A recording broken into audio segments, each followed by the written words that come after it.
Lamont Roach appears to be in panic mode after Gervonta Davis's intense new training footage surfaced ahead of their rematch. Roach admitted that after watching the footage, he knows he'll need to push himself harder this time and train with greater intensity. He acknowledged that Gervonta was impressive that night, still a hell of a fighter, and landed the most powerful punch of their first bout. How many rematches have you fought? 0. What do you have to do to create enough separation where this don't happen again?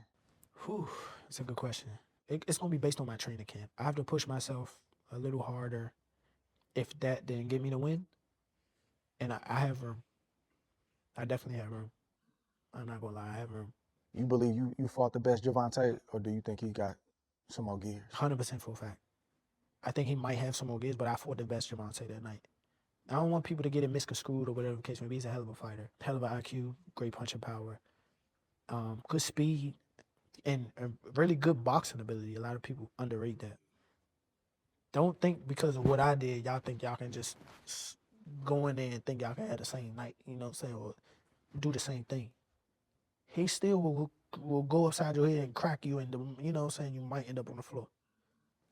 Everybody not built the same. And that's where people get it messed up. He did a whole lot of things that was good in that fight.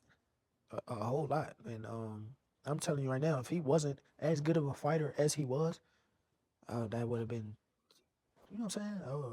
I would have steamrolled him. Don't get that misconstrued. He's still the guy he is. It's just he ran into a guy that's on the same level. Gervonta Davis is training intensely for the rematch, determined to silence critics and prove he's still at the top of his game. Focused and disciplined, he's pushing himself harder than ever to correct past mistakes and deliver a dominant performance that leaves no doubt about his superiority in the ring. That lawnmower, that's that. Stop that motherfucker long. I made the decision to train in DC because, you know, I haven't been in the coldness in a minute. I haven't even trained in the coldness in a minute, so I feel though this will help me. I'm from Baltimore. He's not from DC. That's what I learned. I thought he was from DC too. Gervonta Davis is taking no chances this time around. His training camp is all business, with footage showing him gliding smoothly in the ring during sparring sessions. His footwork is sharp, his movements calculated, and his reflexes on a point. He's not just going through the motions, he's executing each step with purpose. With the rematch looming, Davis knows there's no room for error. The last fight taught him that underestimating Lamont Roach could cost him. So this time, he's pushing himself to be better than ever. Oh, stop closing up. Gotta let it go. Keep turning, step around. Keep turning.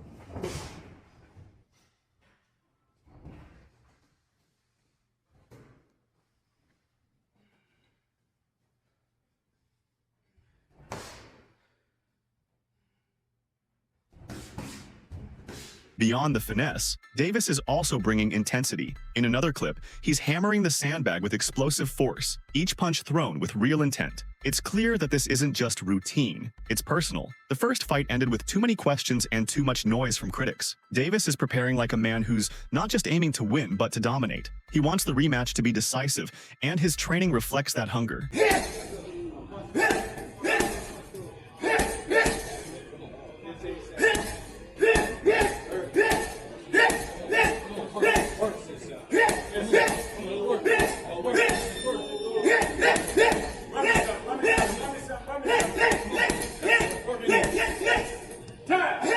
Renowned boxing analyst Teddy Atlas has been vocal about Davis's unique skill set. He admires Davis's ability to remain calm in the ring, never rushing or forcing his punches. Instead, Davis patiently reads his opponent before launching a calculated strike. According to Atlas, what makes Davis stand out is his adaptability. He can fight inside, outside, and mid-range, and has the knockout power to end fights at any moment. This unpredictability makes him extremely difficult to prepare for, and Atlas believes that when Davis is focused, he's among the most complete fighters in the sport. He's going to try to get to us, but we're going to frustrate him. He doesn't get frustrated. He takes his time. He's deliberate. You know, a lot of times at the beginning, people thought he was just a stick and destroy missile. They thought he was just a guy that got to you. And they thought that he would get over anxious. He don't get over anxious. He takes his time. He slowly closes those gaps, you know, inch by inch, step by step, and then he gets to you. Even after the controversial draw in Davis's first bout with Roach, Rolly Romero remains confident in Tank's abilities. He firmly believes Davis is still a pound-for-pound elite. calling the fight result nothing more than a bad night. Romero emphasized that one shaky performance doesn't erase everything Davis has accomplished throughout his career. In his eyes, Davis's skill, resume, and knockout power still set him apart from the rest of the division. He's confident that with the rematch ahead, Davis will return to form and remind everyone why he's regarded as one of the best in boxing today. That people want to discredit thing is he's still a pound-for-pound fighter. What do you think about that fight that happened? You thought it was just an off night, or? Everybody has an off night. Everybody has an off night. Shit, I had a off night with Cruz. Everyone has a off night. It's boxing. Want to run that back with Cruz or what? Maybe down the line.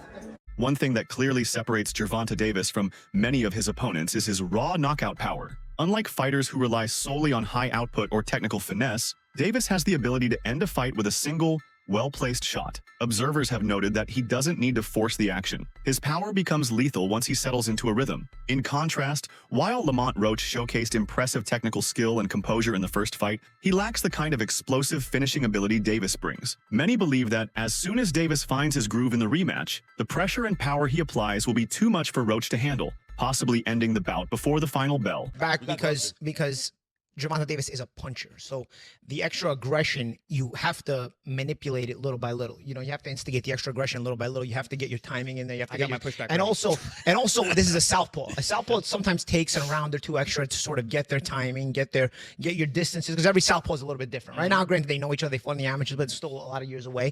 And Gervonta does have a very athletic, speed, quick reflex style. So you've got to sort of pressure intelligently.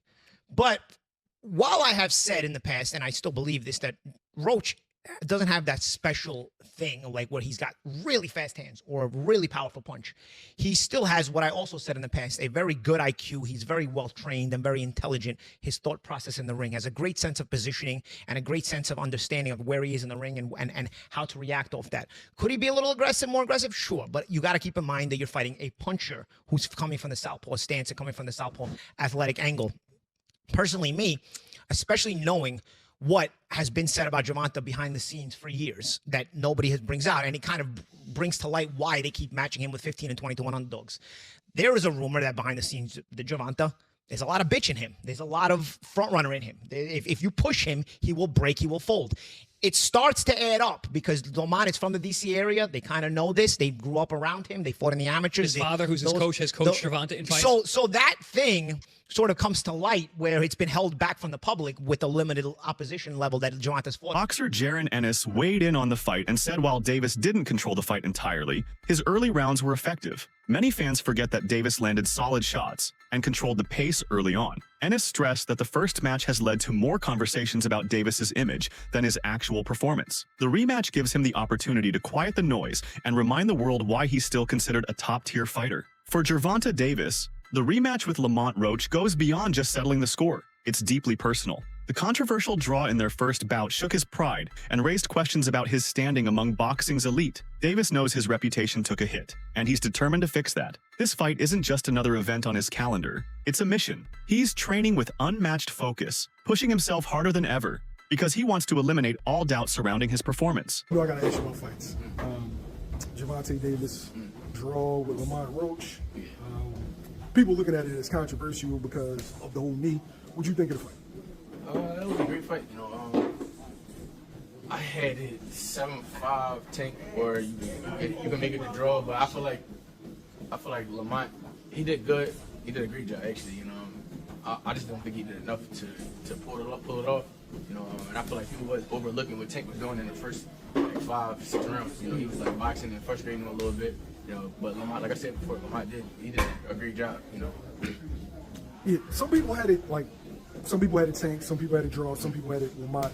Do you think Tank gets a lot of criticism for not knocking Lamont out and Lamont not being in big names, so they overblow it? I think so. Yeah, and I feel like people just don't like Tank to a point where any little thing, just because he ain't knocking him out, he probably feel like fully know that he lost and he didn't, or it was a draw. You know, I feel like Tank was doing a lot of smart things in the beginning, moving a little bit too much, but I feel like he was still like frustrating and things like that. And I think Tank did a good job. Like he looks sharp to me. You know, I don't know. People just be talking. You know, at the end of the day, you can't please everybody. Davis isn't merely aiming to defeat Roach. He wants to dominate, send a clear message, and reclaim the respect he feels was lost. For him, this rematch is about legacy, redemption, and proving he's still at the very top. We got to talk about it. We got to talk about it. So, Tank officially came out and says that he wants to put this rematch as early as May. Now, if that were to happen, Lamont Roach gets a second time to prove himself. Now, in my personal opinion, his stock has already risen.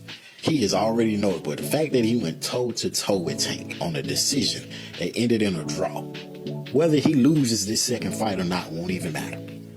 Because he's directly in line to go against the Keyshawn Davis, the Shakur Stevensons, and etc., the Devin Haney's, and etc. I can see him moving up and going against Devin Haney or Ryan Garcia or somebody like that. So many people to fight.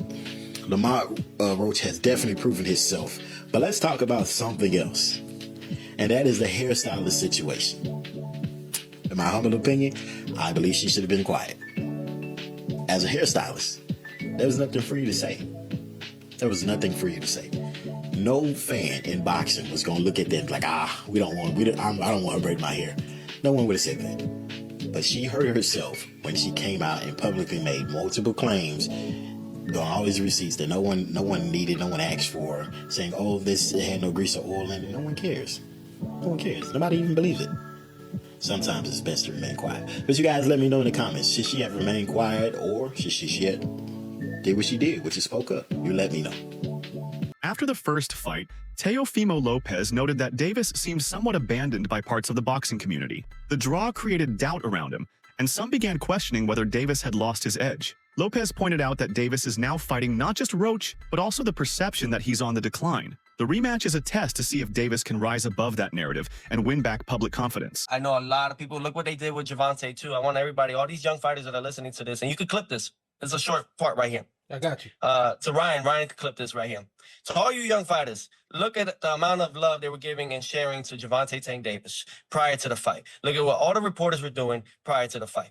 Look how they were all laughing at all his jokes prior to his fight against Lamont Roach. After the fight, look how many were waiting to down this man.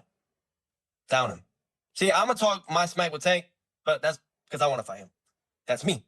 I can say that. But I just want all you young fighters to really look about it.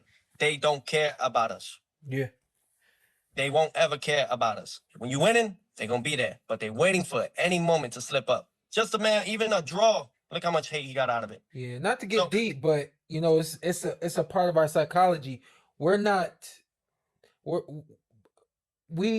have to learn how to care about other people.